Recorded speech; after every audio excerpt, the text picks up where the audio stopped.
Come, let us explore the ancient way to time meditation without any apps.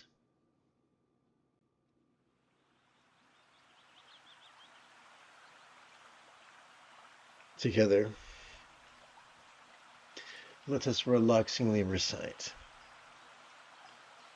In these days of technological terrors, we can easily time our meditation using the stopwatch app on our smartphones. In days of yore, however, one might time one's meditation session by burning 1, 2, or 3 sticks of incense, one after the other. This method of crease counting, however, was inspired by the techniques practiced by many Bengalis. Those of us living in countries enduring a rise of fascism know that although cranky officials in polyester could confiscate smartphones, mullahs, and rosaries alike, will most always have our hands. And by extension, this means of practicing crease counting. Those of us who have endured disabilities, numerous and lifelong, are often drawn to the energy work of Taoism as well as Tantric Buddhism. Although we could influence our bodies, channels, winds, and drops, or nadi, prana, and bindu in Sanskrit, through visualization or invocation, the easiest and most therapeutic method is to use the finger gestures, or mudra, that are part and parcel of this practice of Bengali crease counting, consisting of first pillar, inhalations or repetitions, second pillar, sets, and third pillar, collections.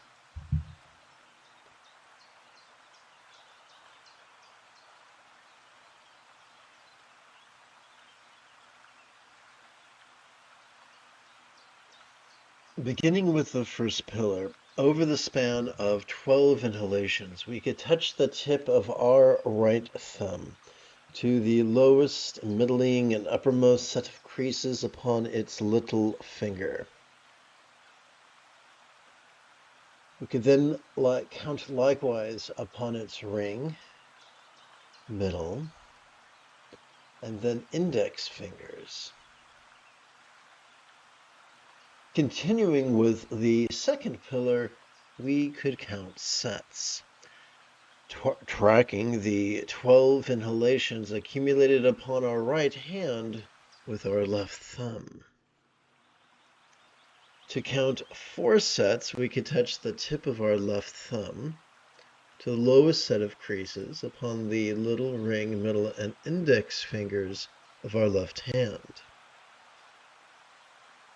Yes, to count 8 sets, we could touch both the lowest and middling sets of creases upon the 4 fingers of our left hand. 1, 2, 3, 4, 5, 6, 7, 8. Remember, these are sets of 12. And even count 12 sets by touching the lowest, middling, and uppermost sets of the creases of upon the 4 fingers of our left hand. 1, 2, 3 sets, and 12 repetitions each. 4, 5, 6, 7, 8, 9, 10, 11, 12.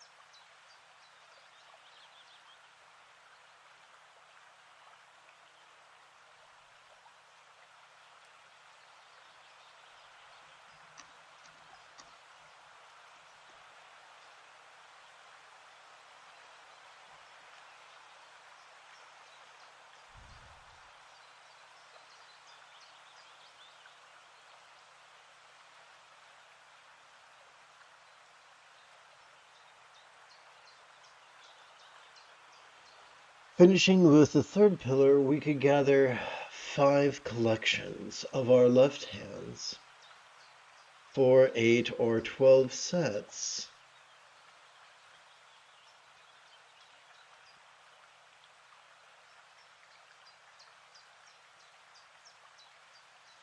of our right hand's 12 inhalations each, in a manner that gently, therapeutically, and sustainably influences our channels, winds, and drops. Upon the tip of our left little finger, we could rest our right little fingers. First, second, or third knuckle, palms up in our lap.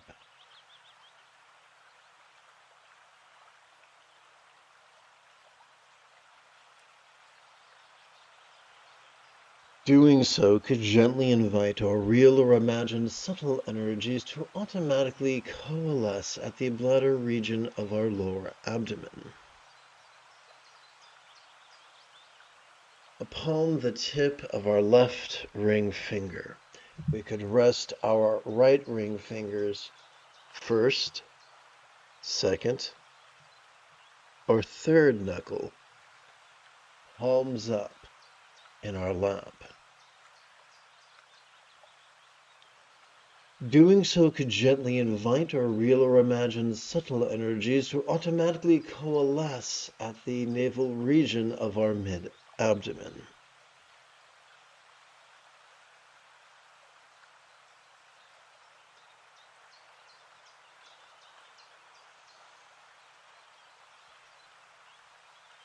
Upon the tip of our left middle finger, we could rest our right middle fingers, first, second, or third knuckle, palms up in our lap.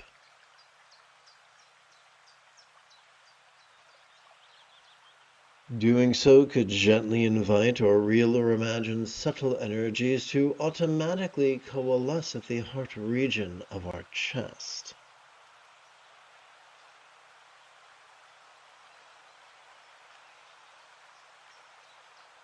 Upon the tips of each of our left fingers, we could rest each of our right fingers first, second, or third knuckles, palms up in our lap. Doing so could gently invite our real or imagined subtle energies to automatically coalesce where we at times feel a lump in our throat.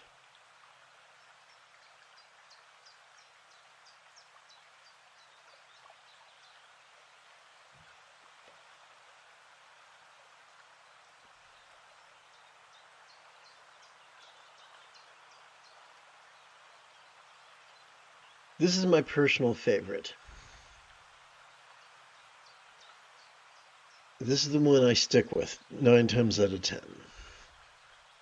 Upon the tip of our left index finger, we could rest our right index fingers first, second, or third knuckle, palms up in our lap.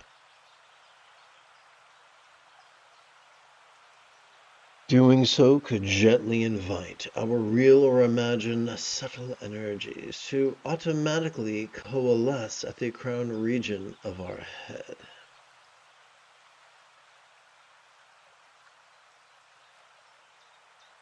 Although these actions might not bestow upon us the miraculous powers of a Tolkien fever dream, they could assist our body's practice of the Buddha's mindfulness and meditation.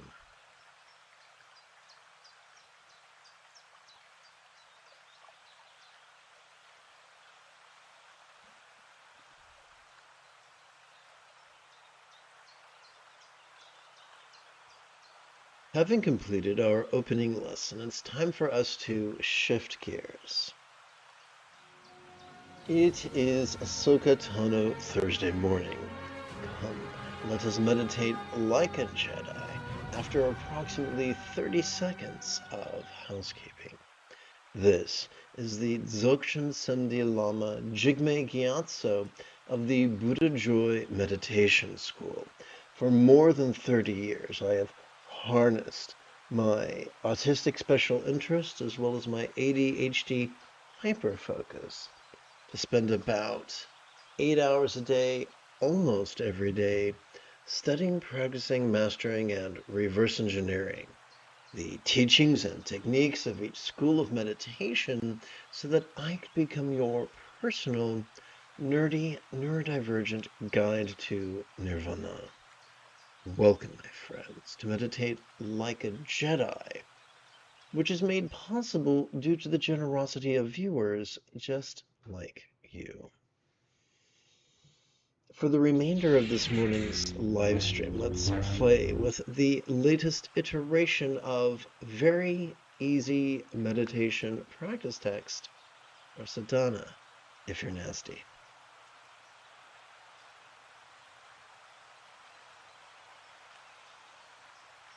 We have a choice. We have an autonomic nervous system. We can compete against it, or we could cooperate with it.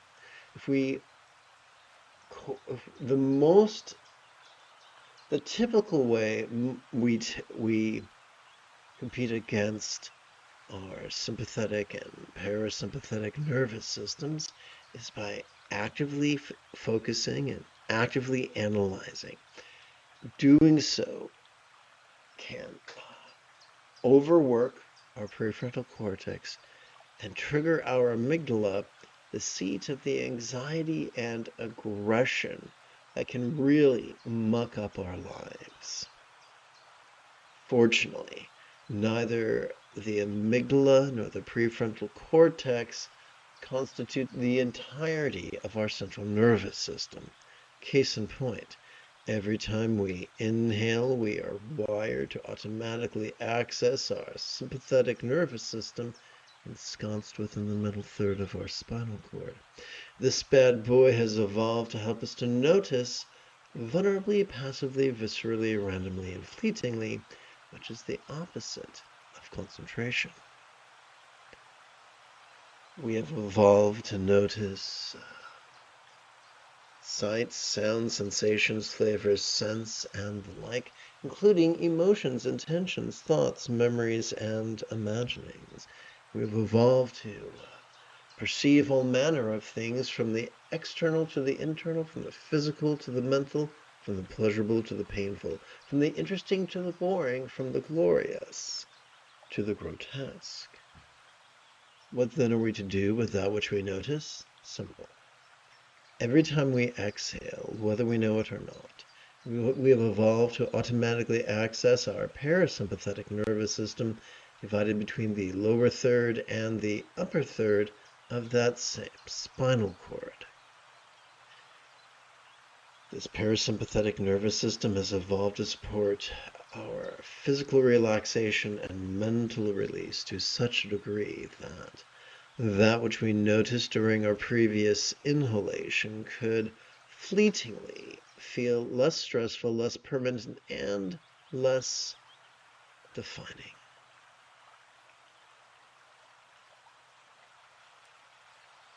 A fringe benefit of cooperating with our sympathetic as well as parasympathetic nervous systems is the calming of our amygdala, as well as the stimulation of our anterior cingulate gyrus, which functions as the hub of our mirror neurons, the seat of empathy, compassion, and love. Now remember, we're wired to do these things passively. So what is the most efficient way for us to then passively cooperate with our sympathetic and parasympathetic nervous systems? Easy. All we gotta do is silently and mentally recite the demonstrative pronoun this each time we feel air enter our nostrils, and then silently and mentally recite the one-syllable verb ease each time we feel air exit our nostrils.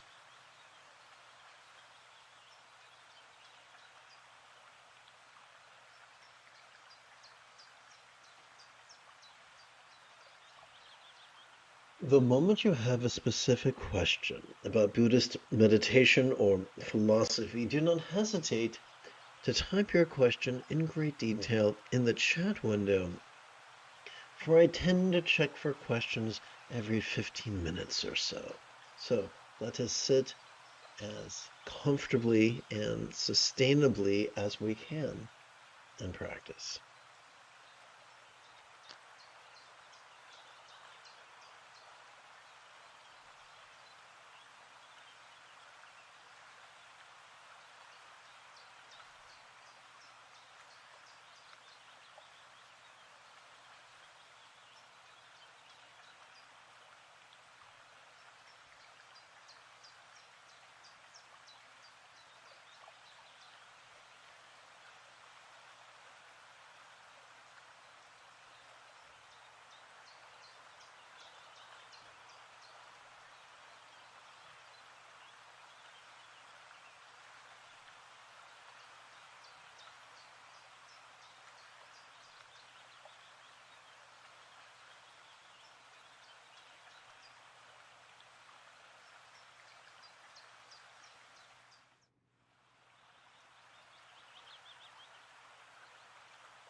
Let us briefly consider the iconography of the archetype.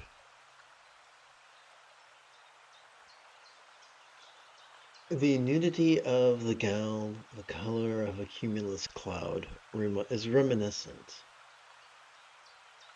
of mindfulness, which is vulnerable, as vulnerable as if we were walking down the street naked, vulnerable, passive, visceral, random, and fleeting. We drink deep of this, as silently and mentally we recite the demonstrative pronoun this during each inhalation, thanks to the workings of our sympathetic nervous system. Let us consider now her fellow. His color reminds us that as we relax into our exhalation, whatever we noticed during our previous inhalation can feel as if it was as non-graspable as a vast empty void, like the illusion of the infinite azure sky, bright and beautiful cloudless morn, which although could look tantalizing to the eye, feels non-graspable to the hand.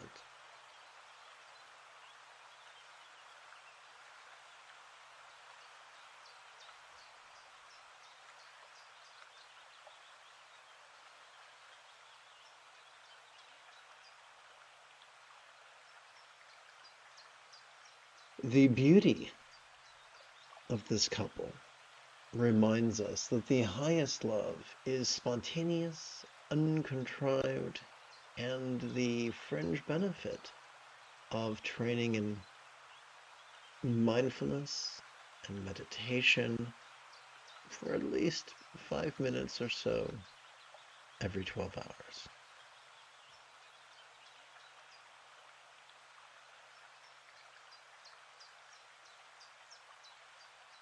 An additional fringe benefit of mindfulness and meditation is our choices, utterances, and deeds flowing from the centered spontaneity symbolized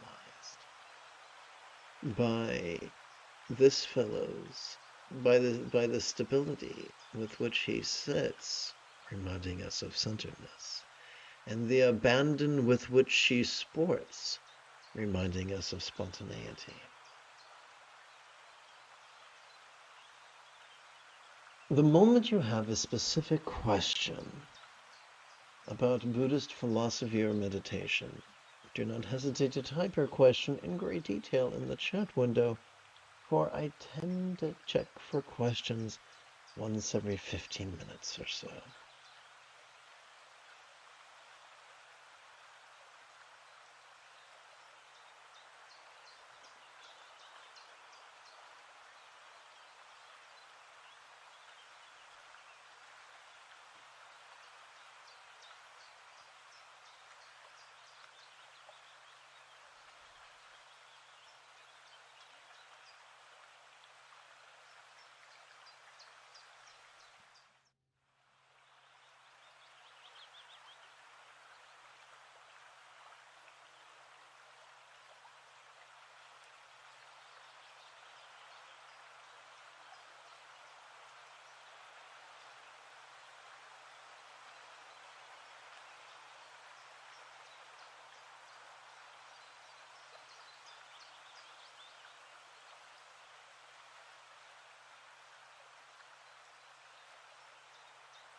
You have taken your first step into a much larger world. If you feel that I have earned it, you could give this live stream a thumbs up. You could even help support this channel. In approximately 11 hours, I would very much like to return to lead today's evening meditation class, as well as group practice. And if you are as geeky as me, may the Force be with you always.